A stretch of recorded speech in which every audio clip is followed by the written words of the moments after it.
একসময় এক মোটা লাল রঙের বিড়াল ছিল। তার নাম ছিল টুপি মিয়া। সে ছিল একজন টুপি বিক্রেতা।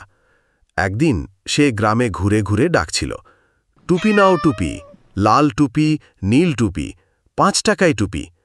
বেশ কিছু টুপি বিক্রি করার পর সে ক্লান্ত হয়ে গেল। একটা বড় গাছের নিচে সে একটু বসে বিশ্রাম নিতে গেল, আর সেখানেই সে ঘুমিয়ে পড়ল। গাছটার উপরে ছিল এক ঝাঁক দুষ্টু বানর।